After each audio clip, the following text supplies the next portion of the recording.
Okay, let's start from question number A. के गर्ने भनेको छ भने change these indirect questions into direct ones भनेको छ। यो भनेको मतलब इन्डाइरेक्ट क्वेसन दिएको छ यहाँ। यी इन्डाइरेक्ट क्वेसन्सहरूलाई डाइरेक्ट बनाउनु पर्ने है। अप्सन एमा के भनेको छ भने could you tell me where the market street is. यो could you tell me use गरेको भएर इन्डाइरेक्ट भयो। यो हटायो भने के भन्छ डाइरेक्ट भन्छ। हामीले गर्ने नै त्यही हो। त्यसबाट के हुन्छ यसको डाइरेक्ट क्वेसन भने where is the market street है। Where is the market street. Option B I'm longing to know what time the bank opens. यसलाई पनि हामीले इन्डाइरेक्ट क्वेसन्स बनाउनु पर्ने। यसको इन्डाइरेक्ट क्वेसन्स के हुन्छ भने इन्डाइरेक्ट क्वेसन के हुन्छ भने आई मिन डाइरेक्ट क्वेसन के हुन्छ भने what time does the bank open के हुन्छ अरे what time does the bank open. Let's talk about question number C here. Do you have any idea how he has managed to get in shape so quickly. यसको indirect questions के हुन्छ भने यो पनि डब्लुएस question नै हो हेर्दाखेरि। किनभने do you have any idea हटायो भने डब्लुएस क्वेसन बन्छ। यस्तो क्वेसन छ भने डब्लुएस वर्ड नै युज गर्नुपर्छ माथि एबिसीको जस्तै। त्यसबाट यसको के हुन्छ भने डाइरेक्ट क्वेसन चाहिँ how has he managed to get in shape so quickly. Okay, let's talk about question number D here. I would like to know how much this motorcycle cost these days. This is indirect question. We have to change this question into direct one. त्यसबाट यसको direct question के हुन्छ भने यसमा पनि फेरि यस डब्लुएस word छ। त्यो डब्लुएस वर्डबाट स्टार्ट गर्ने। How much does this motorcycle cost these days है। सिओएसटी मात्रै, किनभने उताबाट हामीले डिओएस डज युज गरिसक्यौँ। फेरि मैले भन्दैछु how much does this motorcycle cost these days. Okay, let's talk about question number E.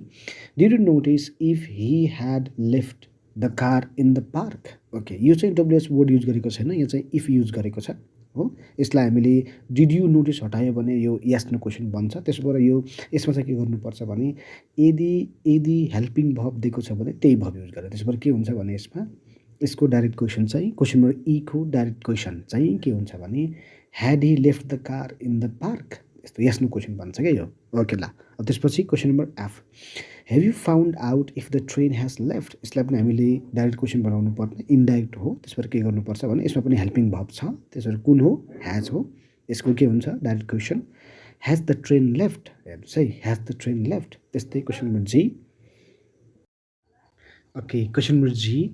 I was wondering if they speak English well. I was wondering if they speak English well. यसमा helping verb छैन। त्यसो भए do भर्बसँग मिल्ने helping verb use गर्ने र के बनाउने direct question बनाउने। यो इन्डाइरेक्ट क्वेसन हो।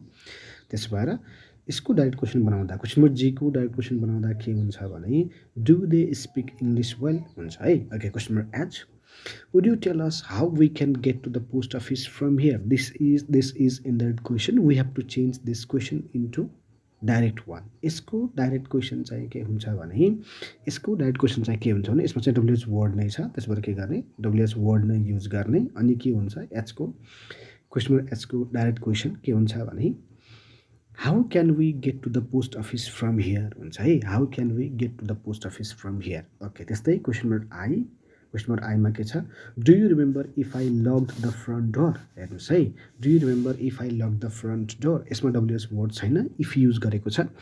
यसलाई यसको इन्डाइरेक्ट क्वेसनबाट डाइरेक्ट क्वेसन बनाउँदा के हुन्छ भने हेर्नुहोस् है यो लक छ एलओसीकेडी लक छ। यो भर्ब टु हो, योसँग मिल्ने डु भर्ब युज गरेर त्यसबाट डिड युज गर्नु पर्यो। अनि के हुन्छ did I lock the front door. Locked होइन है फेरि did I lock the front door. So thank you so much for watching the video. यदि तपाईँलाई भिडियो मन पऱ्यो ठिक लागिरहेछ भने कमेन्ट गर्नुहोस्, सेयर गर्नुहोस् र च्यानललाई सब्सक्राइब गर्न नबिर्स्नुहोस्। Thank you so much for watching.